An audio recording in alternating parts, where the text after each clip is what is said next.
اسلام آباد high court نے تعزیرات پاکستان بغاوت کی دفعہ کالعدم قرار دینے کی درخواست مسترد کر دی۔ اسلام آباد ہائی کورٹ نے تعزیرات پاکستان میں بغاوت کی دفعہ 124 دینے کی درخواست مسترد کر دی ہے۔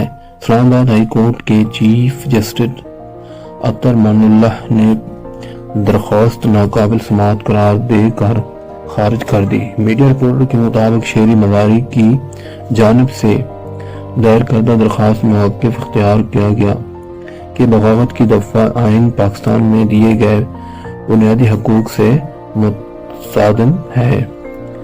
شہری مزاری نے تعزیرات پاکستان میں بغاوت کی دفعہ 124A کو اسلام آباد ہائی کورٹ میں چیلنج کیا گیا۔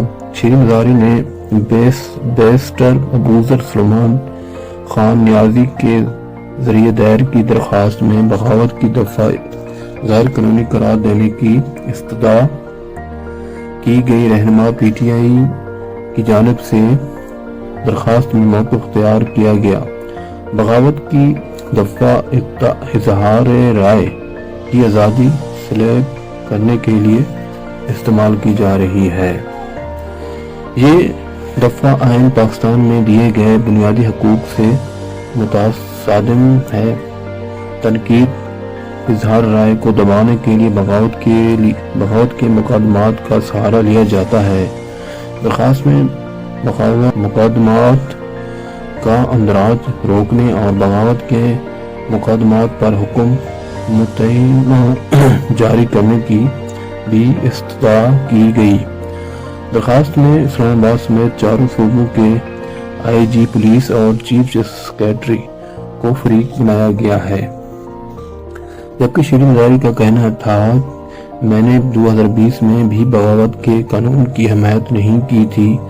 لوگ جس طرح عمران خان کے ساتھ کھڑے ہیں الیکشن سویپ کریں گے۔ Chairman P T I Imran Khan قوم کے لاڈلے ہیں۔ شہری مزاری نے کہا کہ ہماری اسمبلی میں باریک اکثریت تھی، تبدیلیاں کرنے کی ہماری اکثریت نہیں تھی۔ جبری گمشدگی کا بل اسمبلی سے منظور ہوا لیکن سینٹ میں پھنس گیا تھا۔